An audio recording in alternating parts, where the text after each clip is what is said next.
CAAB meeting. Great, thank you. Which includes the September regular CAAB meeting and our equity meeting in October. All those in favor, say aye. Aye. Aye. Aye. All those against? Okay, the motion to approve the meeting minutes approved. Thank you. The next is a continuation of a discussion that we had. The last meeting was around the equity training attendance expectations. And while we do have a very busy agenda, we don't have time to go back into that discussion, but the notes are highlighted in the meeting minutes that we just approved. Kind of the high points. There was a really robust discussion about how we want to manage attendance expectations for those equity training meetings. And so we had a discussion about how equity relates to CAAB work, the purpose of the training. We really want to build team unity, personal development opportunities, and also our ability to equitably serve the community in the work that we do through CAAB. And so there was a discussion about making those meetings mandatory. So without having that discussion again, because we've already had it, is there anyone that would like to entertain a motion or, continue, not the conversation, but just how we want to move forward with that? This is David Poland. Hi, David.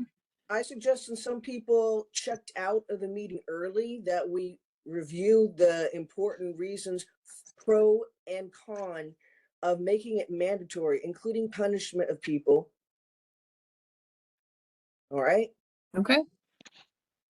I assume you mean punishment of people who do not report that they're going to be absent. Can you hear me? No, I mean a punishment of people that do not have a reason that the executive board approves of. If they don't like the reason that you don't want to go, then they will punish you. So you would still need to say, no, I'm not going to go. But no, there was discussion at the end of the meeting when a lot of people had left about at least 2 members wanting punishment if you did not go. They wanted to kick you off the CAAB. Huh. What about those who are ill and can't report in early?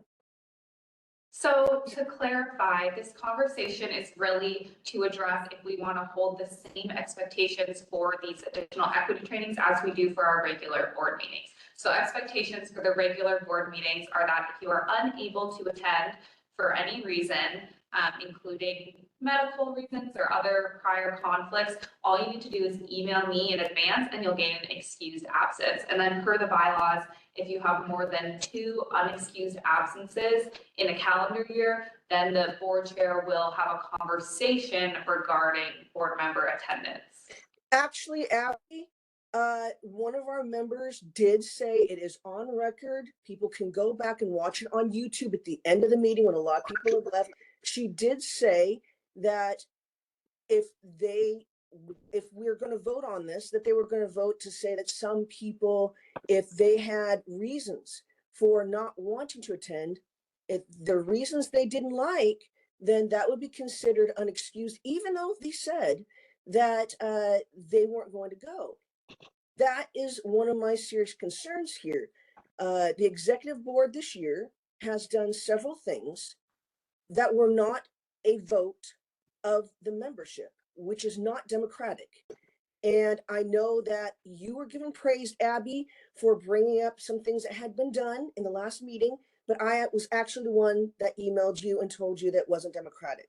So it's not like I'm trying to toot my own horn here, but I want the public to know, it's recorded.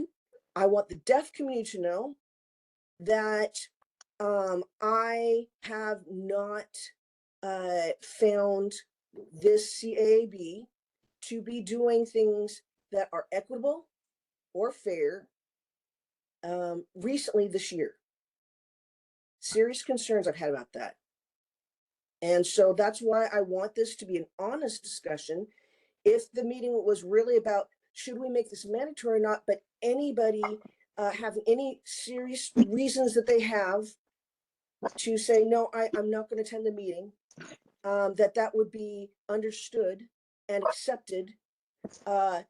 That's one thing, because then we here as a membership get to make that decision and make that vote. This vote is going to, however, need to be clarified. Which things are we voting for? I don't want to come back and hear that, no, actually we voted on this instead of this, because I keep seeing that happen too, is I'll be told this is what we said, and then later on told this is not what we said something else. At this point, we don't have anything that we're voting on. The current expectation is that members notify Abby in advance if they're not able to attend meetings, and that was not happening. So the other discussion is, do we want to require this as a mandatory meeting the same way our regular meetings are, with the understanding that absences can be excused? They just need to be given to Abby in advance. And if they're not, and there's two, then there will be a discussion with that CAAB member. So those are kind of the two options, it seems like, that we currently have, that continue with the current expectation that members notify Abby in advance, or make this a mandatory meeting where attendance is required. If you can't make it, you let Abby know in advance. And if there's unexcused absences, then there will be follow-up. You know, there are times when we are, well, first, let Abby know in advance because of health reasons. What happened? Mhm. That Mhm. some in the hospital, they can't tell Abby. Yeah, no, So- that's True, understandable. that's a good point. Yeah, and I was unable to make the last equity training meeting due to a doctor appointment that had been scheduled a year in advance. And so I just let Abby know in advance, hey, I'm not going to be there. I'll review the notes. You I don't think- always know in advance that you're not going to be able to be there. You don't Mhm. know when you're home that you're going to be in the hospital that next time. Yeah. Yeah. You don't know. So we do need to move on with our agenda. We do have a really packed agenda today, and I appreciate you all bringing up your concerns. Just to clarify, the attendance expectations for regular CAAB meetings are in the bylaws. It is expected that you let me know in advance if you can't attend a meeting. If there's special circumstances like health issues, obviously we will talk about that. And as the bylaws state, if there are numerous unexcused absences, then the protocol is to have a conversation with the chair and see how it can be resolved.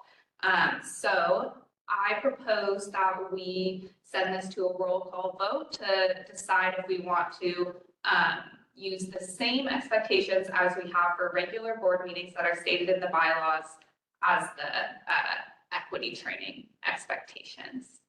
Abby, Roll this is call Rob. vote. Go ahead, Rob. What I'm understanding about this is that mostly it's for notifying the committee whether or not you're going to be there. But I can't imagine that in the current executive team composition with Melanie and me, that we would ever not excuse an absence for hospitalization or other emergencies. Not ever. But it would have to be retro, Rob. It would have to be retro, and Right. I think it's only human to Yeah. pretty much establish that commitment, is that we're not going to spring a surprise on somebody because they have a surprise. Yeah. Um, Exactly. That so makes sense. that makes sense. Absolutely, it makes sense to me. Yeah. And so I don't see this as a mechanism where someone could get railroaded out of the committee or however you want to put that. That there's nothing to fear. That asking for notification about whether or not you're going to be there, in the case of the equity training, helps the facilitator, is then she knows what the crowd size is and so forth. And for regular meetings, as long as we establish a quorum, it goes according to the bylaws. Thanks, Rob. And I see Joyce has her hand raised. So you're saying that these are mandatory? So the Yeah, I purpose think- of this agenda item is to put it to a vote with the board members to determine whether or not we want to hold the same mandatory attendance expectations as we do with regular CAAB meetings to the equity trainings? Well, personally, I will not be attending any of these. I attended an equity that was required by school board directors. And I went away realizing that it was a great training, but I am not someone sitting on a board that is ever going to interact, especially on the CAAB board, with any person that receives help from the CAAB and the grants for homelessness. So as far as I'm concerned, it's should be directed to people who work in the field and are in contact with people every day, which I, as a CAAB board member, not and probably never will be. So I will not be attending. So Joyce, just to be really, really clear, principles of equity go really far beyond just direct interactions with people who experience marginalization, which if you come to the equity training, we'll talk a lot about how principles of equity really do impact our work on the board, especially in terms of reviewing requests for applications, considering how, the work that we're doing impacts the community. And I see Brittany has her hand raised, and that is the last hand raise that we'll call before we move to a roll call vote.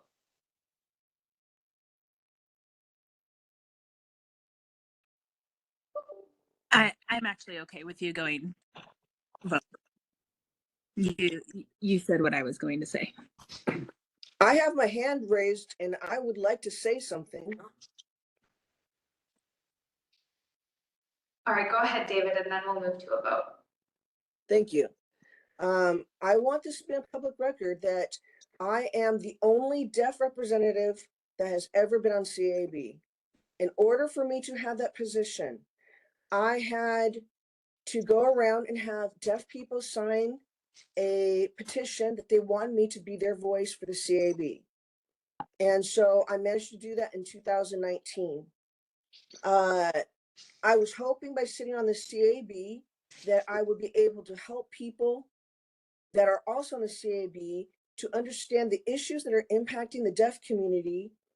And that includes policy issues, both ones that we can't do anything about and things that we could do something about, something that we could do policy-wise, that we could support, and just in general. And I was told by people over the years that I was wasting time, that maybe I should do a DEI training myself, like a 1-hour meeting in our regular meeting, and then not talk about it again. And a part of the problem with the DEI trainings we're having is they are not recorded. They are not public record. People don't get to see what we say. And I understand the reasons behind it, but what I'm saying is that silences me. If I am told, well, you had your opportunity to speak privately, and the public doesn't get to learn, and the public doesn't get to know. So I was told by Abby by email about 2 months ago, I think it is, that I need to give my resume and why I would like to be in my last and final 3-year term appointed to this CAAB as a deaf representative. However, I had talked with a couple members here that I don't feel safe or comfortable with remaining on the CAAB because number one, nothing has happened in over 5 years. Nothing happened, and I felt kind of dismissed, like I was in the way, because I am not a wealthy person. I am not an elected person. I am one of the people that is marginalized, one of the people that represents people that are on the brink of homelessness or homeless. And I also felt that, and especially the last meeting we had, where again, a lot of you had left and some other people were doing 2 meetings at the same time, by the way. One of the problems with having Zoom meetings is they have their thing off and they're looking at more than one screen and aren't paying attention, is that they didn't hear that Alicia Topper and Karen Kamarov were talking about making it mandatory, and they were going to move forward with the vote. Melanie said, should we vote now? And Alicia said, no, we don't have quorum to do that. But they brought up, those 2 people brought up they wanted to punish if not just a person say, well, if you miss too many meetings, that we'd have a talk to you, and then no. They would punish you if you Okay, didn't. thank you, David. We really No, need I to want move to say on. it. We I really want need no. to move You're on. not going to move on. You're not going to interrupt me. You're not, because this is the last meeting I'm going to be here. I did not give my resume because of this, of the discrimination that I saw here happening. And I want the on public record. You said what I sent an email was public record. I want this on public record. I don't want dismissed. You can handle. I'm not wasting your time. You can handle this. This is the day after an election day. A lot of people are tense anyway. Let me have my word. You can move on after that. The fact is that they said they would punish if they didn't like your reasoning for not joining the meeting. If they didn't like your reason was what the lady that just recently spoke, who is my equal on this board, we are all equals on this board. If they decide they don't like that answer, they know they don't want you, just don't want to go, then you'll be punished by being removed. They would punish you. And I see Alicia's no longer here. But the thing is, that was said, it's on record. Go to YouTube and watch it if you skipped that last part of the meeting. It was here, and that concerned me. And I stayed, and I argued this for we the people, that we were having undemocratic executive board decisions. And I am very concerned about that. Alicia Topper is also part of the county. I am very concerned about people that are making these decisions. As a deaf representative, I am the only one that has ever spoken on behalf of the deaf. And I really didn't want to not serve after I'd been here for 6 years. I have one more term, and it would be lovely to have that little plaque saying I did my full term of service. But I feel like this is wasting my time. Nothing happens but me checking boxes and doing what the county tells us to do, that you're not hearing what me as a minority are saying. I'm saying that also the DEI person, whatever her name is, she was CC'd to an email by another DEI person who said that because I was a deaf representative, I need to stop talking about the deaf and only talk about a racial lens in order to talk about housing bills. David, That Okay, is not appropriate then for her to be mandatory we need overlaid to for move a on. meeting every other And you are month. calling For people me, out in a disrespectful way. David, no, you have to have this, it's on record that I have to go to a mandatory You meeting are where on record never and you have been apologize. heard. And You that have been heard. no, don't interrupt this. That I have to go to a meeting where someone didn't apologize to me, never reached out to me, and knew that I was discriminated against for being a deaf person. No, Melanie, I'd like to raise a point of order. you Yes, do that, Rob. Rob Perkins. You do that. You do a point of order. It doesn't. The point of order is that we're out of order because the motion has not been made. And with that, I'd like to advance a motion, if that's all right. Yes, please. I move that the CAAB, the board, approve the proposal of setting the same expectations for equity training meetings as for regular meetings. In that, notice of non-attendance will be provided in advance when possible to Abby Malloy as, to Abby. So the motion is that. I'm sorry, I'm a little flummoxed. Is that to make the attendance expectations for the equity meetings the same as those for the regular meetings. Great. That's the motion. Thank you. Can I get a second? I second. Thank you, Brittany. Any discussion? Yes. Yes, Rob. Okay. I was there in the meeting when there were some folks talking about mandatory and punishment, and those terms concern me. But in our discussions since that meeting in the executive council, or the executive, Melanie, me, and Abby, now that Alicia has resigned, we moved away from the idea of punishment to notification. We moved away from the idea of setting an expectation against resistance to just letting us know. when you're not going to be there for the logistical reasons that the facilitator of these meetings needs to know how many people, Josh, you'll be helping that day. That is all. There isn't any sense in my view that there's going to be a regime of punishment. Okay, that's not what we're about. And so I'm going to ask you for an affirmative vote, and just to remember to give a notification to Abby if you can't attend or if you have a conflict. And if it's something like a hospitalization, that it'll be retroactively applied. Alright. No punishment.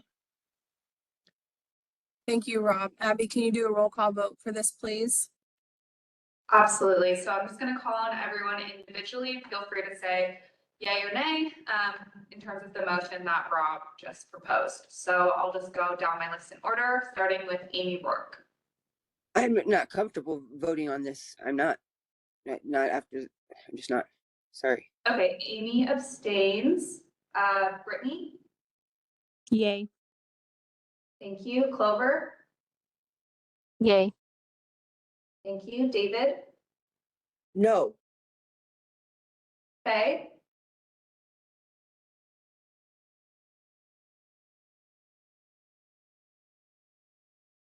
Faye, are you there?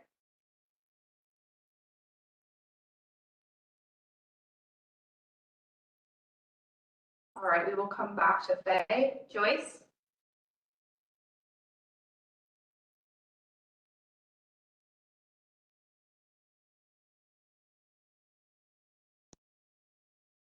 Joyce, you're muted if you're trying to speak.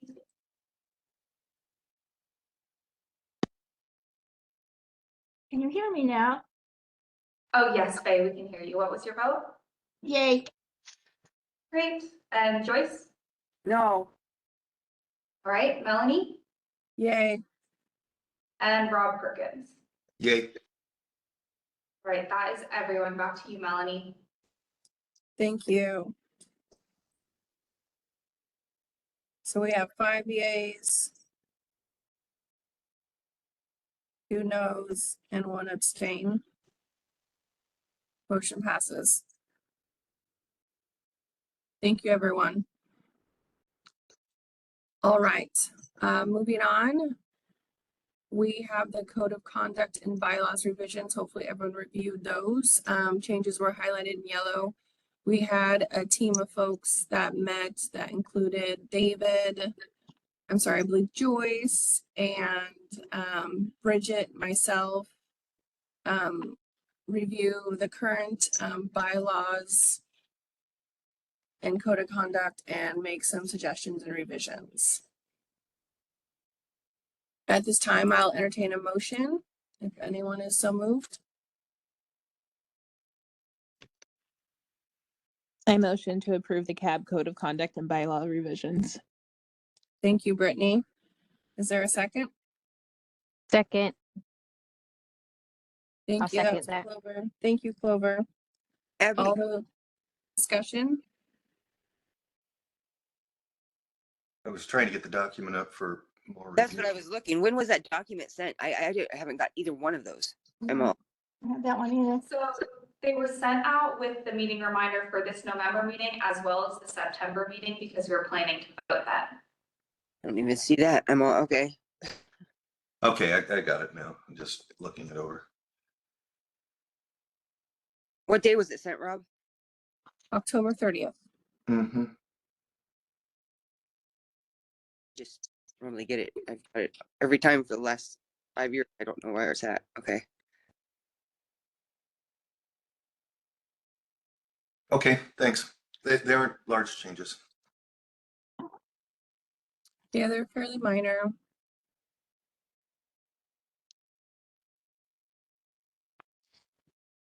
All right. I'm sorry, I don't remember. I took a motion, a second discussion. All those in favor say aye. Aye. Aye. Aye. Aye. Thank you. Anyone against? All right, motion passes. Amendment to approve the CAAB Code of Conduct and Bylaws revisions. Thank you, everyone that worked on that committee and move that forward. Appreciate that. Okay, we already look at the next order of business. We already did our nominations. So we have a guest from Impact Northwest to present about their programs. Is that RJ? And Hal? Good morning, everyone. I'm also here with my coworker, Al Holschbach, who is the program supervisor for Clark. Welcome. Thank you so much for being here. All right, so just off we go, and I'll just say next slide, and we'll go that way. All right, so my name's RJ Stanglin. I'm the assistant director for our Housing and Safety Net Department for Impact Northwest. I'm with my coworker, Al Holschbach, who will be joining in this conversation. And they are the Clark supervisor or housing supervisor for all the programs we have in Clark County. Just to begin, I just want to show just how much our services have increased just due to the demand from the start of the pandemic back in 2020 when people were being furloughed, employment was pretty low, rents were going up. You can see that we've increased services almost over 80% over the last 3 fiscal years. Eventually, we'll have data for the last one ending in June of 2024, but our development department's still working on those numbers in our annual report. But you can see from our satisfaction survey that we really get a lot of feedback from our clients about just the success of our model of housing supports and engagement, and that the majority of people maintain stable housing when they engage in services. Next slide, please.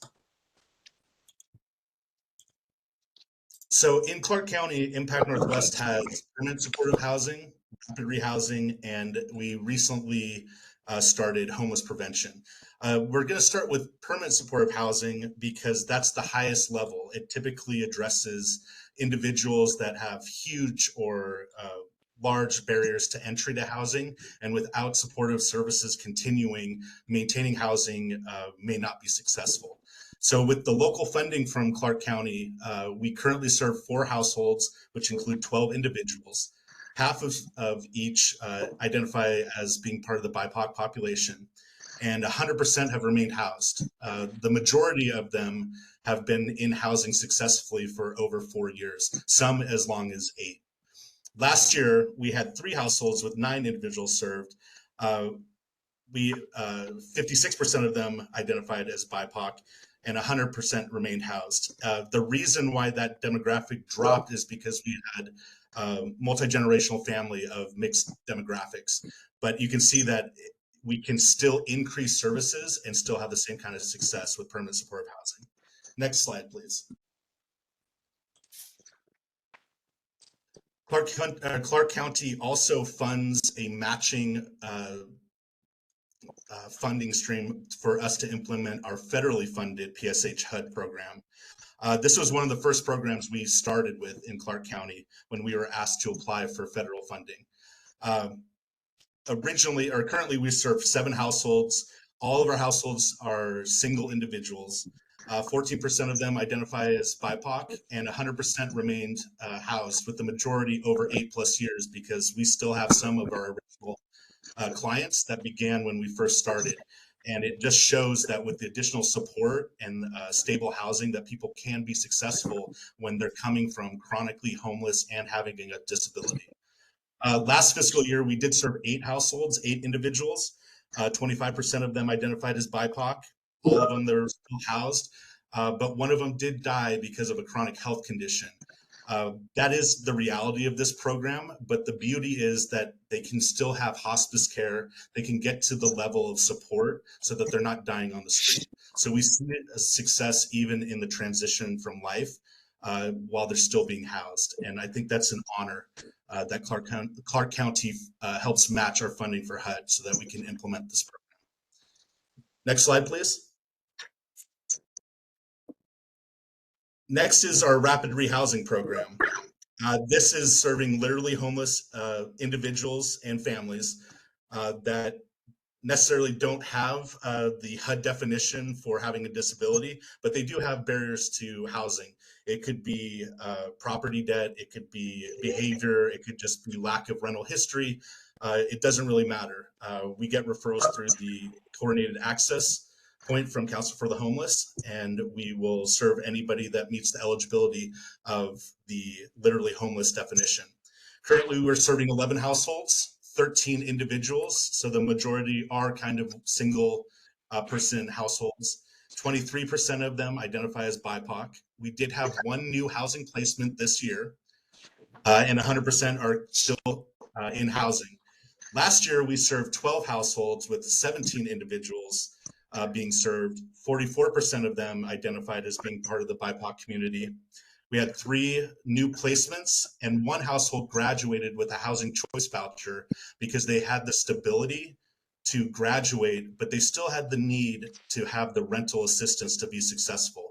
And it takes time, as I'm sure you guys know, that when you're on a list to have a housing choice voucher or to be on a list for a project-based voucher, it can take years. And in this case, it took, I believe, 3 years. We have an 82.4% known to be still housed because 1 household did exit and we were unable to contact. So even though we can't confirm that they lost housing, we can't confirm that they remained housing. So we don't consider that being a success, even though I think the likelihood is that most people are resilient. Next slide, please. And lastly, the newest program that kind of came outside of the American Rescue Plan and the need for eviction prevention. These are serving households that are at risk for housing. That means they could have a couple months rent arrears. Maybe there's some reasons why landlords are possibly giving eviction notices or starting the process. So last year we served 10 households and 23 individuals. 66% of them were part of the BIPOC community. 100% of them avoided eviction and are currently in the housing that they were referred to. We had a very late start implementing this last year because of our staff turnover. It's very difficult to keep housing case managers for an extended period of time because this work has a lot of vicarious trauma. You're witnessing people's crises, you're triaging the crises, and sometimes it becomes overwhelming. So the more resources that can be provided, I think the better success for both our clients and for our staff. And you can see this year, we're almost double of what we started with last year. 20 households, 61 individuals, 52% of them are identified as BIPOC and 100% have avoided eviction, and they're currently remaining in housing. Next slide, please. So now we're going to just give you kind of some narratives just from some of the successes from the programs, and Al will take the lead on this part. Hi, I'm Al. As RJ mentioned, I'm the program supervisor for Clark County Housing Programs. I will lead into the next slide with our PSH success story, or one of our 2. Our first one, George is a single white male in his late 70s who enrolled in Impact Northwest PSH HUD program in September 2021. Due to his age, he was experiencing onset dementia symptoms along with other chronic medical conditions. His memory and cognitive impairment made it challenging for him to manage many instrumental activities of daily living, as well as leaving him vulnerable to predatory individuals seeking to exploit him. Unfortunately, George was victimized financially by a neighbor. This incident was reported to Adult Protective Services and an investigation was opened. George's Impact Northwest Supportive Housing Specialist coordinated services with many agencies supporting George, including his home health aide, his nurse care manager at Peace Health, his medical insurance, his area agency on aging and disabilities caseworker, along with Adult Protective Services. His Impact Northwest Supportive Housing Specialist also assisted George with scheduling medical appointments, arranging transportation to his medical appointments, and obtaining a medical alert system through his insurance provider. The collaboration across these parties allowed George to sustain some degree of stability in his housing, health, and finances. It also eased his transition into an adult family home after he was hospitalized after a fall in his apartment. Without the support provided in tandem with these partners, it is highly likely that George would have continued to face ongoing victimization by unscrupulous individuals, as well as further deterioration in his health or even death. And then next slide for our next PSH success story. Courtney is a single white female in her 50s who has been a successful participant in Impact Northwest PSH local program since 2016. She experiences disabling depression. In the last year, she developed cardiac symptoms that required multiple medical visits, including surgical intervention. Courtney's Impact Northwest supportive housing specialist helped her navigate DSHS for additional supportive services. They also assisted Courtney with scheduling medical transportation to ensure she could attend these critical medical appointments. Her Impact Northwest supportive housing specialist also assisted her in obtaining utility assistance via LIHEAP through Clark Public Utilities. Secondarily to the support of her case manager, she also experienced some improvements in her depressive symptoms, which enabled her to reconnect with family members and strengthen her social support network. And then the next slide for our rapid rehousing success story. Ramona was a chronically homeless, visually impaired woman in her 60s who experienced housing insecurity for 10 plus years prior to her enrollment in rapid rehousing in April 2022. Ramona was mainly sleeping in her vehicle during her periods of homelessness and previously was enrolled in a housing program in Oregon that was unable to retain its funding. Due to the traumas Ramona experienced and the horrific things she witnessed during her periods of homelessness, she had absolutely no trust in the system and was on high alert and in fight or flight mode. She did not believe Impact Northwest could help her. Ramona's Impact Northwest housing specialist was able to build trust with her after several months of consistently showing up in support. She slowly began letting her guard down and has had her trust in the system restored. Her case manager assisted her in reestablishing medical care and obtaining new glasses. Ramona used to teach and write music, so by getting new glasses, she was able to see and write music again. She hopes to eventually start teaching music lessons and has begun composing music. Ramona was also able to obtain Social Security benefits as well as part-time employment for a few hours per week. The income from Social Security and her employment enabled her to pay expenses to make her vehicle operable and road legal. She also has begun paying a portion of her rent, which has increased her self-esteem. Having stabilized her housing, Ramona can live her life again and feel safe in her surroundings. Ramona has also been able to quit smoking as she does not feel she needs it anymore as her stress is now minimal. And then next slide for our homeless prevention success story. Lucy is a single mother in her 50s with an elementary school age child. She has a history of working in home care, but was laid off by her agency when they downsized. She entered EP-RAP after exhausting her savings and facing eviction due to rental arrears. She had been actively looking for work. During the intake and assessment, Lucy identified a need for employment support in finding a new job. Her Impact Northwest housing specialist referred her to WorkSource, where she was able to access resources in revising her resume and identified computer skills she needed to improve. She took several classes at WorkSource focusing on increasing these computer skills. She also identified having high levels of anxiety when interviewing for jobs. WorkSource connected her with an online AI program where she could practice her job interview skills. She stated that this has been very helpful.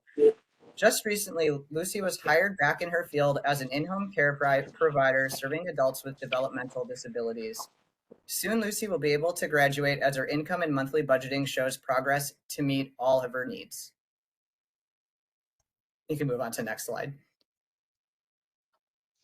All right, so what are the common patterns of the successes? And then we'll briefly end with some challenges in a Q&A. So in any housing program, the main successes are the ability to obtain and then maintain housing. And you can see the different levels of scope that these programs can provide. And the outcome remains the same. People are obtaining housing with our services, and with the additional supportive services, they are able to maintain their housing. We're also building relationships and rebuilding trust that when people are traumatized or they become homeless, that's really difficult to gain. And in that one example where it took several months of just showing up, saying what we're going to do, that's what it takes. And without that trust, really doing the active goal development is more challenging. There's obviously an improvement in quality of life for everyone that we serve. That first slide where it just shows how Impact Northwest has improved life, being respected, it just shows through customer satisfaction surveys we do each year. Another success is that Clark County is dedicating funds to finally addressing the historically marginalized and underserved populations in Clark County. And we very much applaud you guys for taking that lead. The spectrum of programs meet the variations of needs. The Council for the Homeless does the assessment, and there's a whole wide range of those that have the highest barriers and the need for long-term housing supports to be successful. And they also have lower scoring assessments where they just need a few months of prevention because of maybe a medical cost or losing a job, which I'm fairly sure most of us can identify as being a reason people are losing housing with the market as it is right now. And then finally, Clark County, thank you for flexible funds. It's frustrating when we have limitations from our federal fund providers that say bus passes are not eligible, but we know bus passes mean people can make their appointments. It gives independence. When someone needs an air conditioner, we can get that so that during the heat wave, we know that our most vulnerable can remain safely secure in their housing. Just having that flexibility and knowing we can reach out to Clark County has been amazing. And we want to thank you guys for that. Next slide, please. And then there have been some challenges. The assessment is not always the best indicator of what their true vulnerability score. And occasionally some of our clients are being scored into a lower scope of service. And then when we engage, we realize that after that trust is built, that maybe they were minimizing their answers when they were being assessed. So we're constantly trying to advocate that if that happens, that we have access to the higher level of care to meet the true need of our clients. And it's getting better, but it's still a challenge. It's a reality of the Northwest, limited mental health, behavioral health services. Substance use disorder is prominent with the fentanyl and opioid crisis, and that has a direct correlation to engagement with us. Even though we can build trust, when people do relapse, it's very common that they disengage, either maybe for shame, embarrassment, or maybe just lack of will to engage. So having those additional resources to provide when they are ready for change is crucial. The reality of our economy, many of our clients come with fixed incomes or low paying jobs. And the housing market for a one-bedroom apartment is higher than 50% of their income coming in.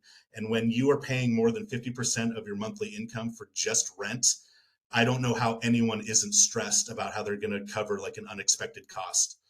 The difficulty of finding living wage jobs. Hopefully our economy will grow where living wage jobs will also prosper, but the reality is we're not there yet. So how can we find more opportunities for the clients we serve? Because without the increases of income or without subsidizing rent so that becomes affordable, people will lose housing. And then obviously the community need is still way above what resources are currently available. So we really implore you guys to advocate that these housing rent assistance programs with supportive services are crucial for the success of your community or our community in whole. Next slide, please. We open it up to questions. I know it seems like we were running a little over time, so we still want to honor if you guys have any questions for us, though.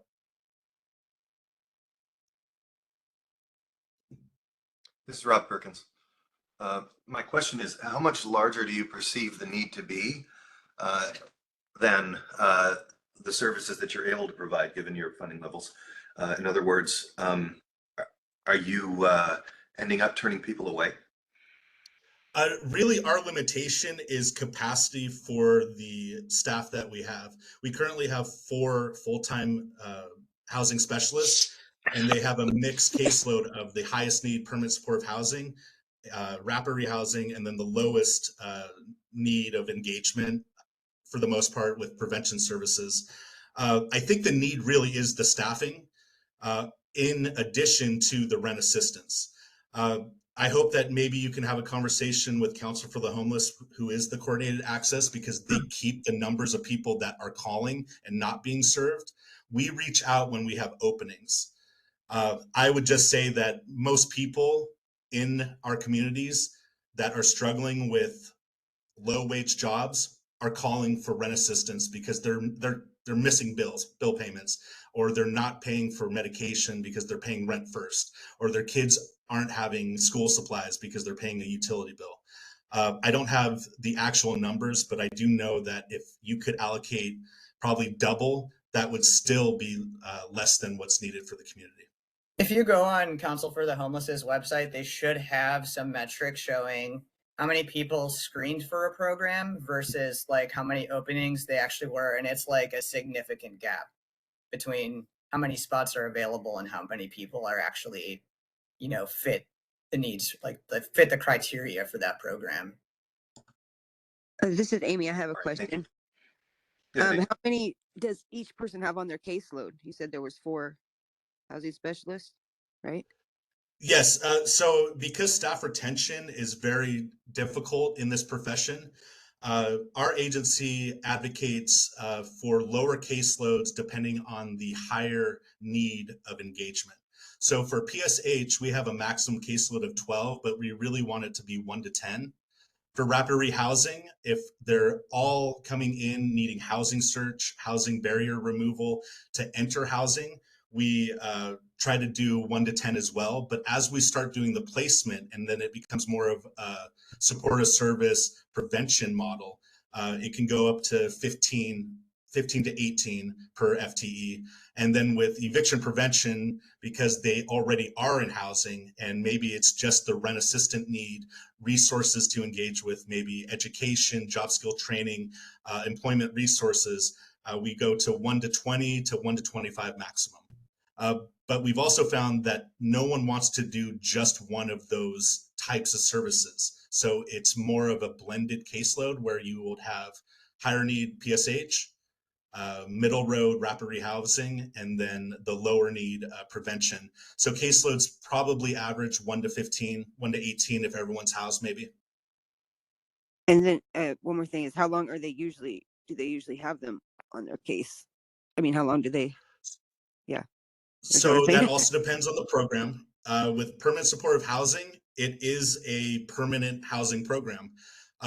The times when we can show that the only need is the rent assistance piece and we can graduate someone, and we know just through our assessment and probably the length of time we've worked with them, we will graduate and exit people.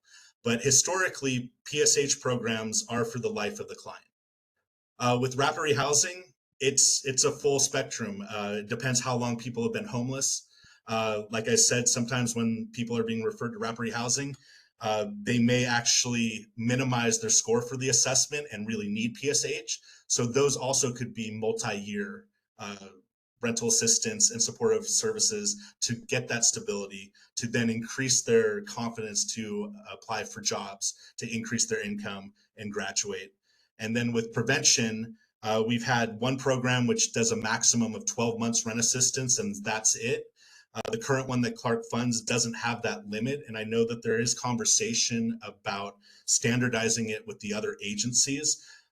Our stance is we work with people to ensure that they're housed. And if we know that if we just ended them by some arbitrary timeline or amount of money, and then they're going to be evicted the next month, that is not a return on the investment. That is just letting them go back to the streets, and that's inhumane. I think you can see that when you have people housed, even if they are still accessing rent assistance, they aren't accessing the emergency services, which you can see when you do the math modeling that it saves money in the long run. So in our opinion, all programs are a great return investment for the overall community. Yeah, especially when it comes to like our homeless prevention programs, we're also seeing a lot of either folks with disabilities or seniors who are on fixed incomes that really ideally we would be a better fit for something like PSH, but are just not eligible for that program because they have not ended up homeless yet. And I don't think we want people to have to experience even more trauma just to get a program that's a good fit. So it'd be ideal if we could find a way to bridge people to programs that are more appropriate when we come across these situations.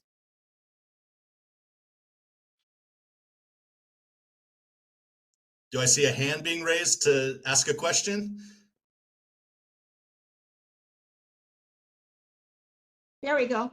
How do people find out about what you offer? I'm one of those wonderfully lucky disabled seniors whose housing is more than half my income. I've never heard of you guys. How do you reach out to the public? I don't need to. I'm fortunately blessed with the ability to maintain my money, but a lot of people aren't. I've never heard of you. How do these people get a hold of you? So Impact Northwest, the majority of, actually all programs for housing services in Clark County have to be referred through Council for the Homeless. So that's just the standard. So Council for the Homeless does have outreach workers that do talk about the programs, but they don't say like Impact Northwest is the provider of these services. We do operate in the Portland, Vancouver, Hillsborough, Clackamas County, 4-county system.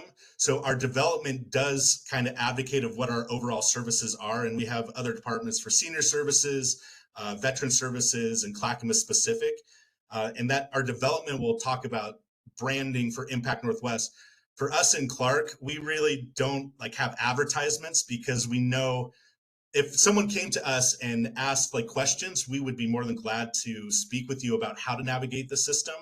But the system really starts with accessing Council for the Homeless to see if you're eligible, because the eligibility is, we have no power on changing the eligibility. Do you guys do both Oregon and Washington? Yes, but in the programs that we talked about today are specifically Clark County funded and only serving Clark County.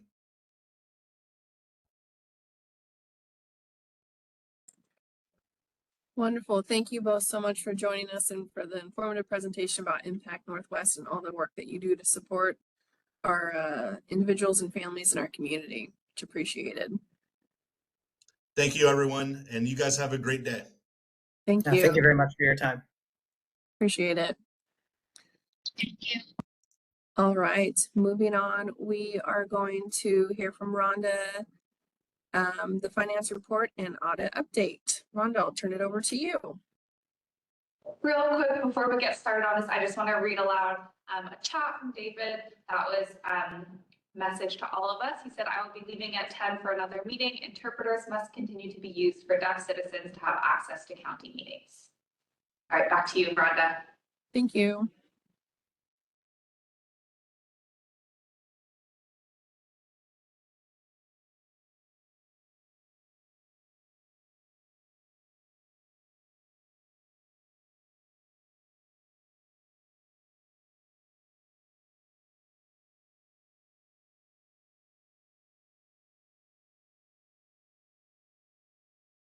Rhonda, if you're speaking, we cannot hear you.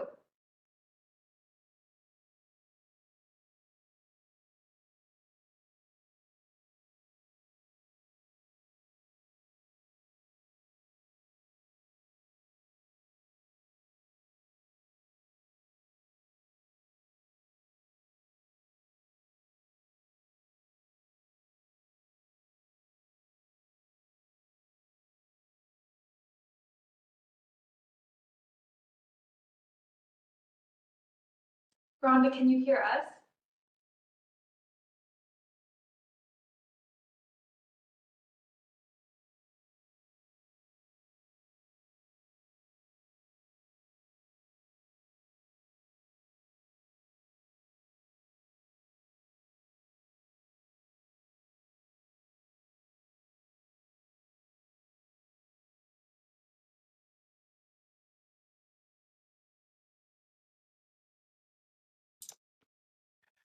Abby, this is Alyssa Page. Do you want me to go ahead and jump in until Rhonda figures out her microphone? If you don't mind, that would be awesome, Alyssa. Thank you. Okay, yeah. So I'm just going to do kind of a high overview of our financial statements. And if you have any specific questions about one of the programs, you can reach out to us and we can answer that at that time.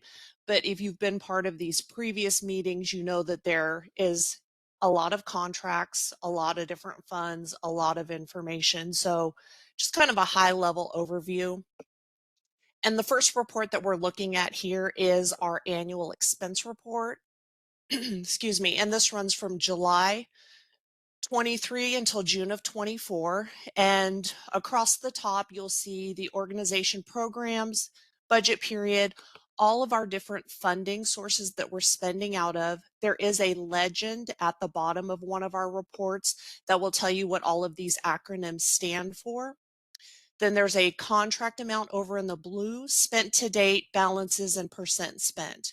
We would like to see 100% spent out. Some of these that aren't spent out is because they do have other contracts like ARPA funds that we had them prioritize to spend before they moved on to our state funding or local funds. That way we try to use the funds that we're going to lose first and move on to the next ones. Does anybody have any general questions about the report or any of the information on the report, this expense report?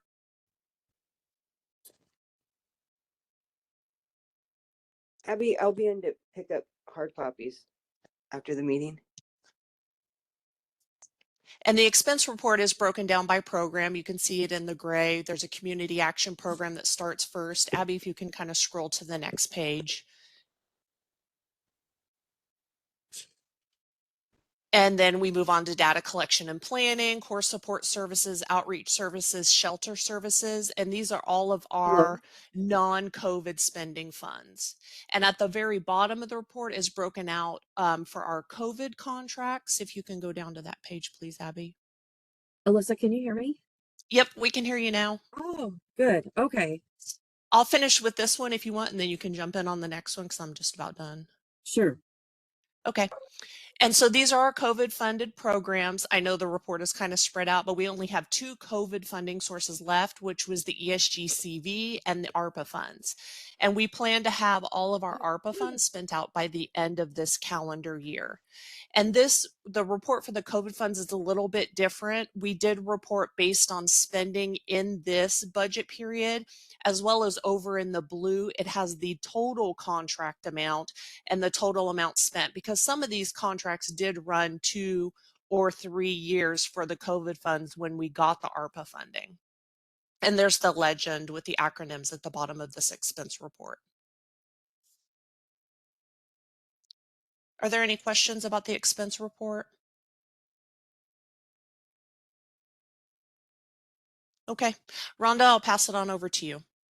Okay. Sorry about that, you guys. I haven't had to use my headset in a really long time, but that worked. So we'll take it. This is the revenue report. We're starting off with the community action programs at the top, followed by the House bills, marriage license, CHG on this page. You can do the next slide, Abby. And then followed up by CHG and EPRAP and etc. for the housing funds, state housing funds. And then the last page is the COVID monies, which we're wrapping up. And we have it. We're pretty much wrapped up with those. Any questions, anyone? And just to kind of jump in and add to this, when you look at the reason that the local funds, the document recording fees are listed for, it says House bill only across the top. We do collect those a year in advance. Collections vary based on the amount of fees recorded and fees collected. So we do collect those a year in advance prior to committing those to contracts. Any unspent local document recording fees are carried over and committed, and 100% of our document recording fees are committed into contracts. That's all I had to add about that, Rhonda. No, great. Thank you. Any questions, anyone? Okay, Abby, I think we're on to the next slide.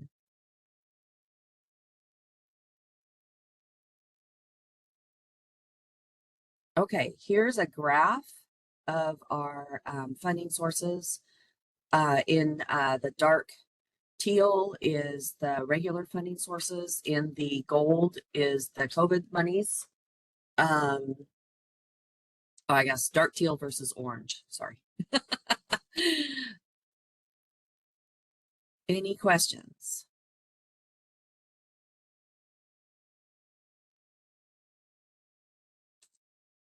Okay, Abby, let's move on to the next one. Okay, here's a pie chart of our programs. As you can see, we start off with the community action programs in the dark teal and move clockwise through the pie chart with core support services, data collection and planning, our outreach services about 10%, rent assistant prevention is close to 9%, PSH 8%,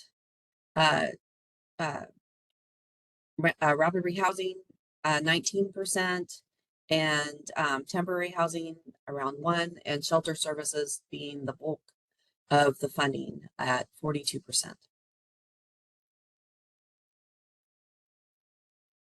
Okay, next slide, Abby. I think that was self-explanatory. Okay, this one, regular funds are in the lighter green, COVID funds in the dark green. And another way of looking at these, at the bottom, there is the services, community action programs, core support, data collection, etc. Does anyone have any questions about that? Rhonda, am Mhm. I correct in seeing that what we face in 24 to 25 is a massive pullback of funding for all of these services? Yes, as Massive the loss COVID of funding. funds, yeah, as the COVID funds end, we definitely are ramping back down to our regular levels. However, and correct me if I'm wrong, Alyssa, we did receive additional CHG monies that will quite a bit of CHG money that will help kind of slowly tear us down. Is that correct, Alyssa? Correct. There's kind of a trifecta of things happening. House bill collections are down. We're losing the COVID funds. We're not losing them. We're spending out the COVID funds, the temporary ones that we received. But then the state did turn around and give us additional funds into our state grant. So all services are still operating at 100% of the contract amounts. There haven't been any contract reductions for fiscal year 25, which is through June of 25. We won't get our new state grants until July of 25 when those start, and we won't know exactly any additional funds that they would be able to continue to support the services at the level that we're doing them now. But document recording fees were down, I think, from one year to the next by 50% collections. And then from last year to this year, they were down about 20% in collections.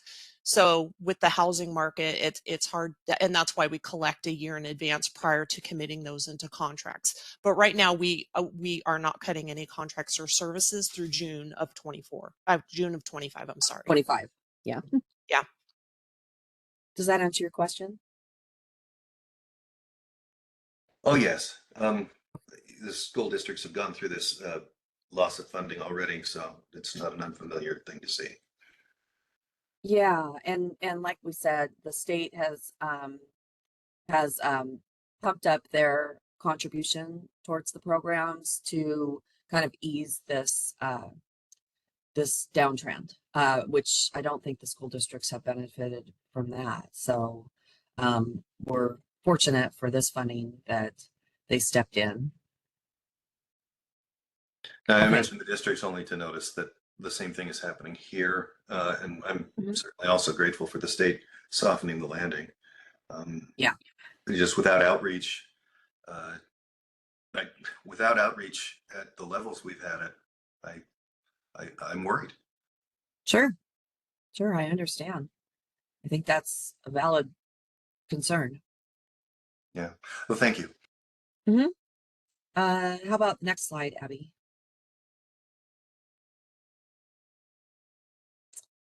Okay, and here is just a picture of our revenue sources for these funds.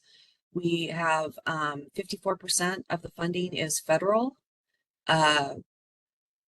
almost 15 million is state, and about 3 million is local funds.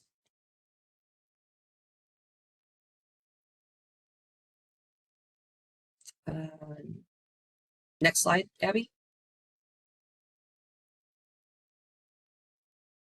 Okay, and then for revenue, we have the community action programs at 1.2 million, the HCRS programs at 17 million, and the COVID funding was about 20.5 million.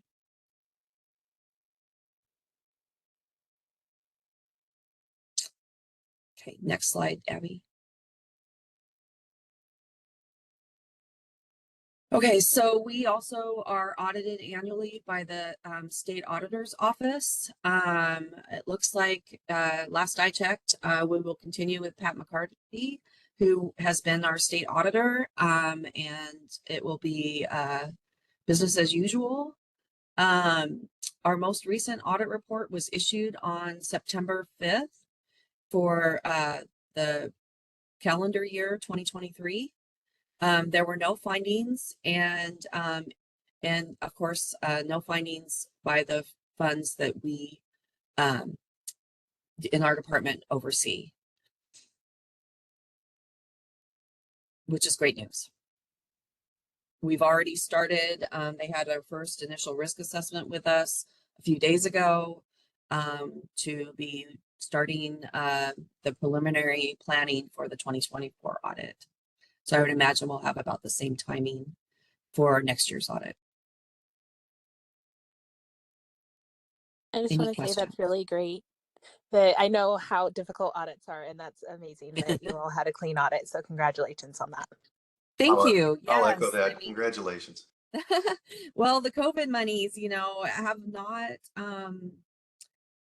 a lot of folks have struggled with findings with their COVID funds. And so we are very grateful that we did not have any.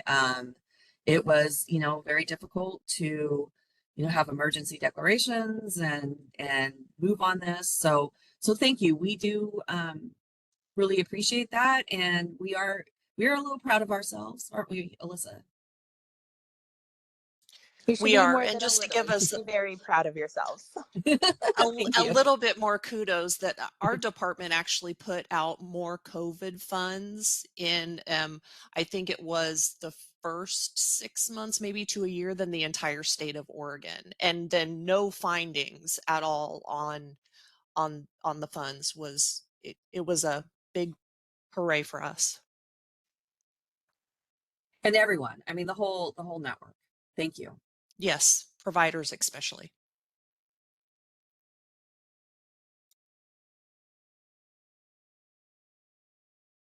Okay, next slide. If there is anything more. Nope. All right. Well, Thanks so much, Rhonda. yeah, thank you guys. Thanks, Alyssa. I mean, it's definitely teamwork. I wouldn't have all the insight on everything. We've just gotten too large, back when I used to do all of these together, but our department has grown close to triple with the COVID money. So when the dust settles, it'll be interesting to see what our 2025 budget looks like. But I still think we're going to be more than double what we used to be. So no, there's no going back. All right. Thanks, everyone. Thank you so much. Appreciate it. All right, next we're going to hear from Amy for the Legislative Advocacy Task Force update.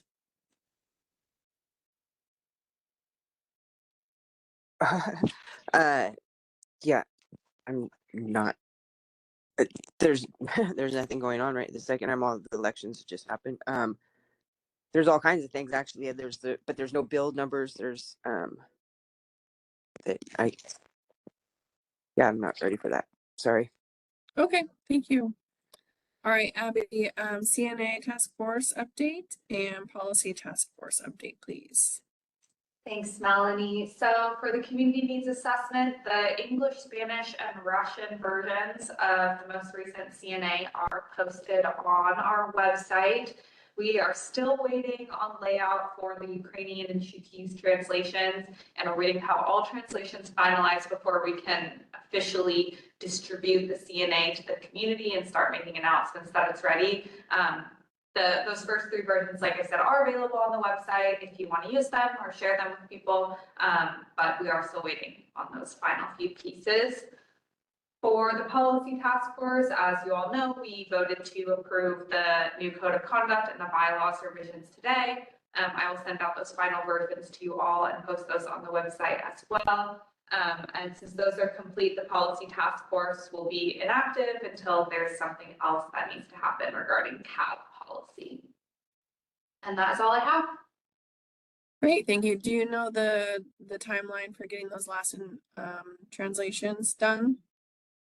So we only have one layout person in county communications right now, and she has been out on medical leave. So she said that she will try to have them completed by the end of the year. And I've asked to expedite those as much as possible. But there's only so much we can do with one member. Okay. So it sounds like you have the actual translation text. It's just a matter of putting it together to make it look beautiful. Exactly. Nice. All right. Fantastic. Okay, we're a little ahead of schedule after all that. Is Samantha on our call for the City of Vancouver Affordable Housing? Oh, I would like to say I am not prepared because I did not receive any of the documents for today. They went to a different email address apparently. So for the last 5 years, when I get it, I review it the same time I get it, and then I get prepared for what I'm supposed to do. And I did not get those. So okay. You mean the documents from Abby about the meeting today? yes, I got the meeting. No, I didn't get the one that she sends out that has, the meeting minutes from last meeting or the papers. None of this. I was not. And usually I go off the agenda and I'm like, oh, I get it. And I read over the minutes and make sure that there's nothing that I think is wrong or anything I want to say about that. And then I see the agenda. I'm like, oh, my name's there. So then I, try to get what I just seem like I'm not prepared, but I am. I'm here. I just did not get them in my email. So I'm sorry. Okay, no, we'll make sure that's corrected. Thanks for being here. Appreciate it. All right. Samantha, for the City of Vancouver housing update. It looks like Sam is not on yet, so we can move to the next agenda item and come back when she's here. Perfect. Let's talk about the January meeting discussion. I know Abby sent out a doodle poll asking us to complete it on our availability for the January meeting, which is typically longer than our standard meeting. So hopefully everyone had a chance to complete that. Are you missing folks still, Abby, or what's the status of that? Yeah, so it looks like only 6 people so far have filled out the poll. And obviously we don't have everyone here at the meeting today either. So as of now, it's looking like the best days for the meeting. Sorry, it's loading kind of slowly.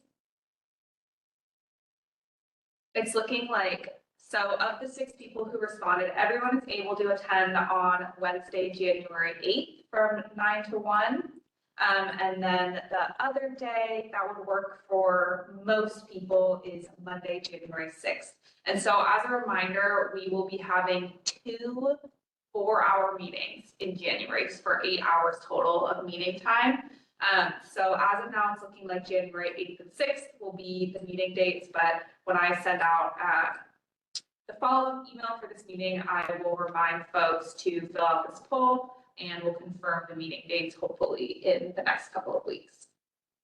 Abby, can you see if I had filled that out? Yeah, Amy, it looks like you did not. The only responses I've received are from Melanie, Faye, Clover, Rob, and Ernie. Could we, before we're totally off, or I'll just come in or whatever, I wanted to clarify and get correct emails and take that other one off there. So I don't get emails to that one anymore.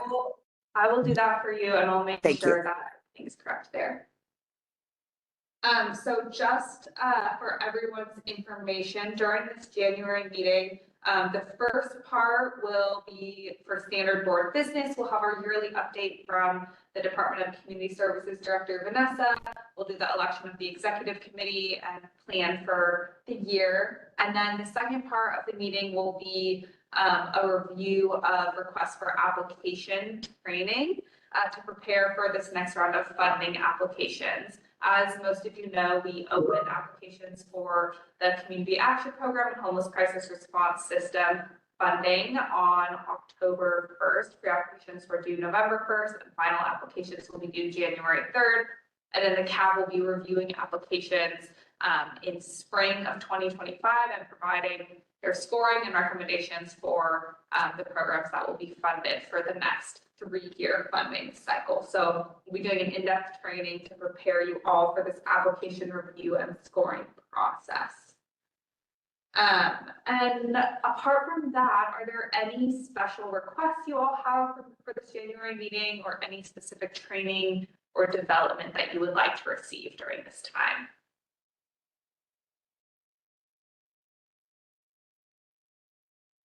Will this meeting be optional in person or virtual? Yes, it'll be just like all of our regular board meetings with the option for hybrid attendance. All right. And do we have a set agenda? And it sounds like right now you're asking for suggestions or potential Yeah, the agenda, interest to add to the agenda. yeah, so the specific agenda has not yet been set. There are, like I said, pieces of board business that we need to attend to as we do every year, and we'll have the RFA training, but I'm open to suggestions if there's anything else y'all would like to use this time for. I see Brittany has her hand raised.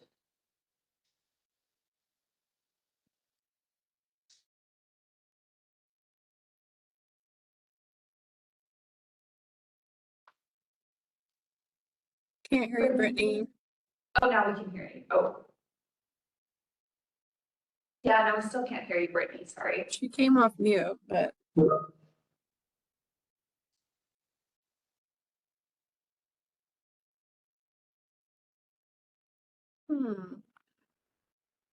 Brittany, feel free to place your comment in the chat and I can read it out loud to everyone if that's easier.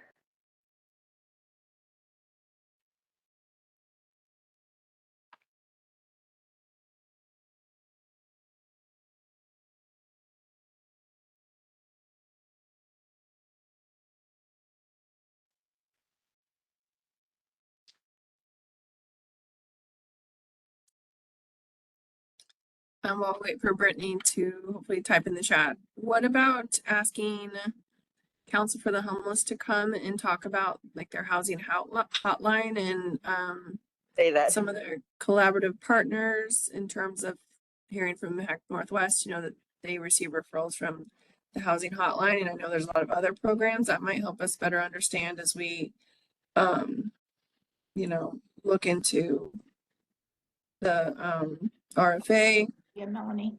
Work That's that's a great upcoming. idea. That's a really good idea. Oh, good. Okay. Wonderful. And Brittany, can we hear you yet? Oh, okay. All right, looks like Brittany placed her comment in the chat. She says, I was curious about other structures of CAABs throughout the county, if there are best practices with CAABs or if there are any kind of comparison models. That is a great question, Brittany, and I can also add that to the January agenda. Oh, yeah. She said not county, but country. Country. Okay. You read county. Oh, Perfect. you did say country. Well, thank you for that suggestion. And also thank you, Melanie, for your suggestion. Those are both great ideas. And I will add that to the list for the January meeting, pending, you know, availability with the RFA training we have to do, but we should have time to discuss both of those things. I have a suggestion. Yeah, go ahead, Rob. Abby, we were in an email conversation where you offered to have Jordan, how do you pronounce Jordan's last name? Bogey? Bogey? Okay. Who oversaw the RFA process for the homeless shelter that Vancouver wanted the county to participate in funding. And what I'd like to do is learn what happened there that that prompted, I guess, the county's decision-making and the process there, with an eye toward this particular board advising the county in advance of those decisions. Yeah, thank you, Rob. So Jordan is available, obviously pending the date that we select for our January training, but he said he's willing to attend and talk to you all about the RFA process for the mental health sales tax funding.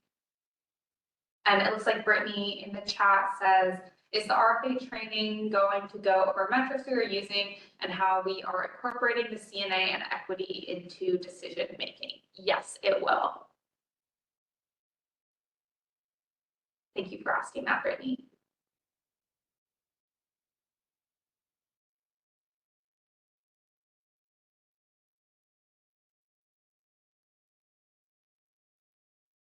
Any other thoughts on the January meeting?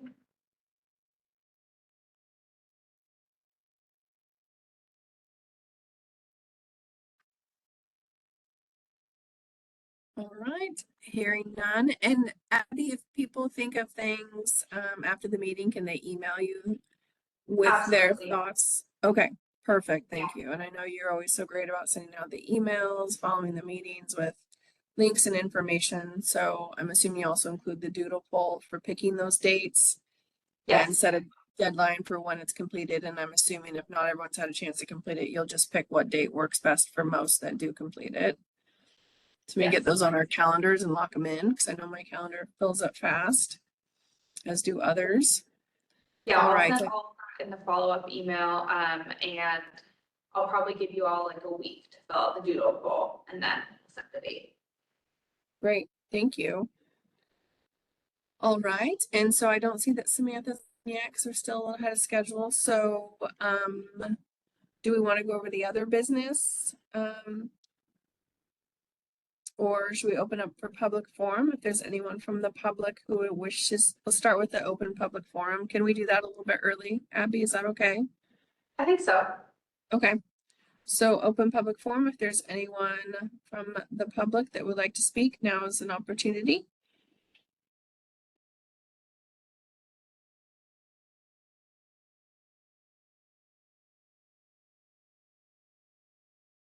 Okay, hearing none.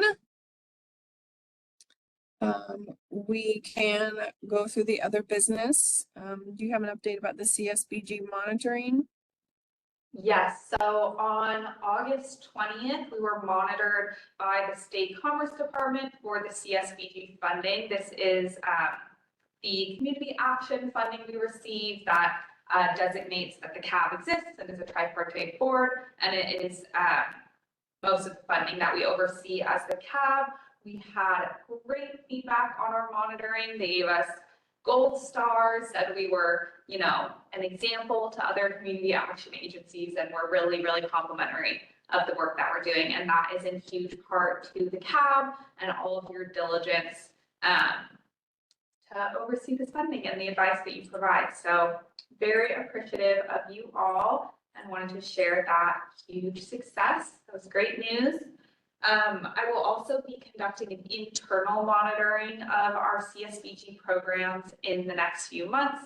This basically involves reaching out to agencies that we contract with and asking them to respond to a set of questions that basically assess how they are meeting their contract requirements and the expectations that were set in their applications. So that will be happening in the next few months, and I'll report back to you all on the results of that as well. And then I already mentioned this, but applications are open for Community Action Program and Homeless Crisis Response System funding for this next 3-year cycle. Applications are due on January 3rd, and all of those are through the Bonfire application portal. Any questions that people have should go through Bonfire, and all of the information is on the community services website. And there's also a really in-depth guidance document for both of the different funding types to help guide people's application processes. As of now, for community action, we've received 10 pre-applications for funding. Assuming that all 10 come in for the final application, those will be some that you are all reviewing when we do the RFA review with the CAAB. And any questions on that?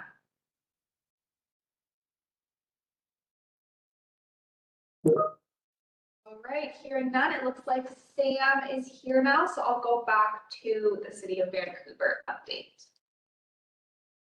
Oh, sorry, I didn't join earlier. I had a meeting that went until 10:30, so thank you for having me. Thank you, Abby. Samantha Whitley with the City of Vancouver.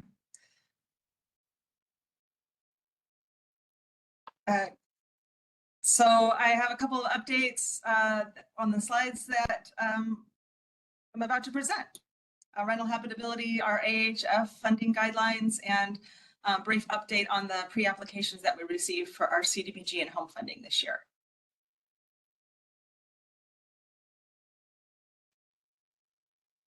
So on the habitability program, we just met with council. I think I may have updated this board once before. The city is looking at rental registration and inspections. And so we had a stakeholder committee over the summer that put together the program proposal. I'm getting ready to launch a Be Heard page that will contain the detailed policy plan, and then request any public feedback. And on my next slide is a timeline of the process that we're planning. Go to that. So in the first quarter of 2025, we'll have our public input that's been received through the Be Heard site and through our communications team. And then I'll draft some new code for the our Vancouver Municipal Code, take that to council, and hope to get that approved in the first quarter before the end of March 2025. And then we would start community outreach and education about what the new program will entail. We'll be working to get any staff that need to run this program by the end of the year. We'll find the right software that can hopefully work. I want this to be as seamless as possible because I know landlords don't love it. Look at opening the unit registration in 2026. I've been saying January 1st, first quarter 2026, but with a year to plan, I feel like that is very doable. Then we will have our inspectors, our qualified inspectors, and finalized inspection requirements so that inspections can begin at the end of 2026. So that's what that looks like. I'm not sure if anybody has any questions about that, but I can continue to provide updates as this process unfolds. And so on our Affordable Housing Fund guidelines, we've made some updates based on our Housing Advisory Committee's feedback, and we'll be taking these to council before the end of the year. Two of the big things that we wanted to update was we offer rental assistance programs through the Affordable Housing Fund, and there was, I think our language before just said that other items could be considered on a case-by-case basis. So we would regularly have providers asking us for employment supports, or maybe some food or move-in items that are needed. And so we just wanted to add that to the policy, that basic needs related to housing stability could be included as part of the rental assistance. And then the other piece, the UGA allowance. I was looking for which one was the other most important piece. We have found that it is hard. We don't have enough housing in the city of Vancouver, and we also don't have enough affordable housing. And we had our rental assistance providers asking us, can we just house some people in Hazeldale where there's more affordable units, or people want to live there, they're moving out of homelessness, let us have a little bit more variety of unit availability.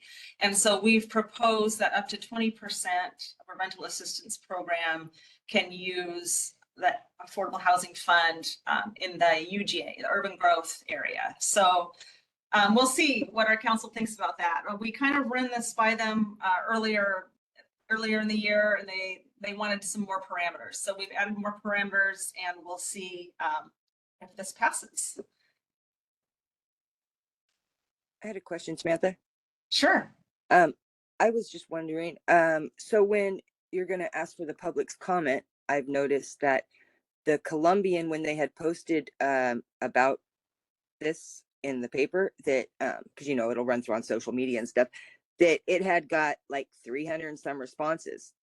So I'm asking, are we going to make the public comment at least let the, you know what I'm saying, the Columbian somehow so they can post it? So I just think it would get a lot of feedback. You know, I'm good and bad, but Yeah, no, that's fine. Yeah, it's kind of a hot topic. When we have the Be Heard link, I can share that out. We'll share that out to our wide stakeholders list. I don't usually like ask the Columbian to post stuff for us, but I can certainly include them on the email so that they have that. And I would hope that they would push that out and drive people to the site to provide their feedback. It's just, I noticed a lot on that. I mean, when somebody else was talking about it, it got a lot of, and I didn't come from just, you know, a person, it came from the Columbian. So that was like, I mean, you could share it and stuff, but I don't know. I just think that, or if they could like do something saying, and here's for that, you know, article or whatever that we did on da da da. It's just something that kind of links that, because I mean, it got a lot of responses. I know. Yeah, I saw that too. So thank you. And we'd certainly be happy to hear from everybody. And I think that Be Heard page could be left open for several months so that people have a chance, and it'll be part of our educational process. So it is going to be a lot of work to try to reach everybody and give them updates about how this is changing. And this Be Heard page is just the first step in the outreach. So for our federal funding, we actually received fewer applications than we have in the past, and we did not such a great job of advertising it this year. So our communications went out, our applications opened, our pre-applications opened October 1st, and our announcement went out like September 30th, I think. And there was just almost, and every year it opens on October 1st. So the people who know about our applications kind of expect that, but we didn't reach a whole lot of new people. And that's a lesson learned for next year. But we still have more requests than we have available. We received 4 business assistance proposals, 2 for housing development. Our highest competitive category is always public service. We did receive 8 pre-applications there, and we only expect to be able to fund 2 or 3 of those programs. And then we had our TBRA, the tenant-based rental assistance programs, provided pre-applications, and then 3 programs proposed for homeless supportive services with our home art funds. Can you describe the public service applications, what that means exactly? Yeah, so HUD limits us to only 15% of our allocation for public services, and those are the programs that are in the highest demand because they can pay for staffing and operations for nonprofits. Okay. So some of the projects that put in pre-applications were the Boys and Girls Club, Council for the Homeless, their diversion program, Friends of the Children, Youth Mentorship, Latino Youth, Community Navigation Services, and the YWCA for case management. So that's the flavor of the types of services that we see. Thank you. Mm-hmm. And then one thing that's not on any of my slides, but just to let you know, Ann Hawkins, I think she attended a couple of these meetings. She lives in Hillsborough and now she works for Hillsborough. So we're very happy for her, sad for us. Our position, that position that Ann was in as an associate housing coordinator, and it just got posted yesterday. If anybody knows any interested applicants, we will review all the applications in 2 weeks and hope to get somebody started here on our housing team by the end of the year. Those are all my updates.